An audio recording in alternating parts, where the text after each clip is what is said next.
Doctor Prabhu Kumar చర్ల గారి, president Indian medical association, Banjara hills.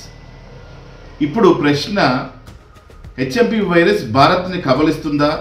HMP virus చైనాలో already outbreak అయ్యి సమస్యాత్మకంగా ఆ దేశాన్ని వణికిస్తున్నప్పుడు భారత్ని కూడా వణికిస్తుందా అన్నది ప్రశ్న. అయితే భారత్లో 2001లోనే ఈ జబ్బు కనిపెట్టబడింది నెదర్లాండ్స్లో.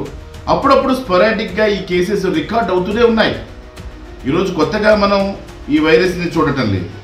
ఈ వైరస్, హెచ్ఎంపీ వైరస్ ఇప్పుడు అక్కడ ఒక అవుట్బ్రేక్గా మారి ఎపిడమిక్ నుంచి ఇప్పుడు అక్కడ పాండమిక్గా దేశమంతా ప్రబలింది కాబట్టి ఇది చర్చనీయాంశమైంది. అదేవిధంగా చూస్తే ఇప్పుడు భారత్ని కబలిస్తుందా అంటే మనకి అక్కడక్కడ స్పొరాటిక్ ఇన్స్టెన్సెస్ ఆఫ్ కేసెస్ చాలా రోజుల నుంచి ఈ వింటర్ సీజన్లో రికార్డ్ అవుతూనే ఉన్నాయి, నమోదవుతూనే ఉన్నాయి. కానీ అయితే మన భారత్ని కూడా కబలిస్తుందా అంటే ఆల్రెడీ మనకి అనేక సందర్భాల్లో స్పొరాటిక్ ఇన్సిడెంట్స్ చూస్తున్నాం. కొంతమంది పల్మనాలజిస్టులు, కొంతమంది పీడియాట్రిషియన్స్ ఆల్రెడీ ఈ కేసుల్ని ట్రీట్మెంట్ చేస్తూనే ఉన్నారు.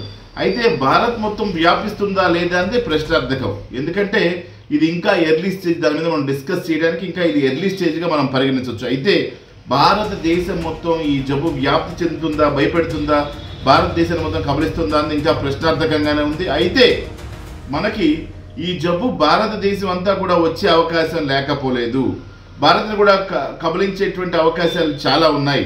కాబట్టి మనము ముఖ్యంగా చేయాల్సినటువంటి అప్రోప్రియేట్ బిహేవియర్ ఏదైతే సమాజంలో తుమ్మకపోవడం, దగ్గకపోవడం, తర్వాత మాస్క్ను ధరించడం, చేతులు శుభ్రంగా కడుక్కోవడం, సోప్ తోడు కానీ శానిటైజ్ చేసుకోవడం, ఇలాంటి ప్రముఖమైనటువంటి కార్యక్రమాలు ఇదివరకు కోవిడ్లో మనం ఏమైతే చేసామో, సోషల్ గ్యాదరింగ్లోకి వెళ్ళకపోవడం, ఫిజికల్ డిస్టెన్స్ మెయింటైన్ చేయడం, సామాజిక దూరం, మనం కొంచెం దూరాన్ని పాటించడం, వాకింగ్ చేసేటప్పుడు కానీ మనం ఒక ఏదైనా క్లోజ్డ్ సర్క్యూట్స్లోకి వెళ్ళేటప్పుడు, క్లోజ్డ్ ప్లేసెస్లోకి వెళ్ళేటప్పుడు వెంటిలేషన్ ప్రాపర్గా చూసుకోవటం, ఈ విధంగా కొన్ని కార్యక్రమాలు చేయటం ద్వారా అంటే కోవిడ్లో ఎన్ని మనకు అలవాటైనయే, మాస్క్ ధరించడం, బహిరంగంగా తుమ్మకపోవడం, బహిరంగ ప్రదేశాల్లో ఉయ్యకపోవడం, మాస్క్ ధరించడం, చేతులు శుభ్రంగా కనుక్కోవడం, శానిటైజ్ చేసుకోవడం, ఇదివరకు చేసిన పనులే తిరిగి చేస్తూ చక్కటి నిద్ర, మంచి ఆహారం, పౌష్టికాహారం తీసుకోవడం, మంచిగా నిద్రపోవడం,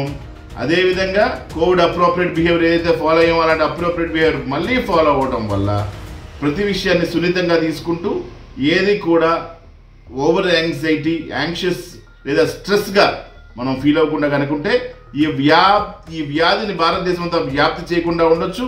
మనకు ఆల్రెడీ ఇదివరకు మనకు ఆల్రెడీ ఎక్స్పీరియన్స్ ఉంది కాబట్టి కోవిడ్ తోటి ఇప్పుడు జాగ్రత్తలు తీసుకోవడం ద్వారా ఈ వ్యాధిని మనం అరికట్టడానికి, కట్టడి చేయడానికి అవకాశం ఉంటుంది.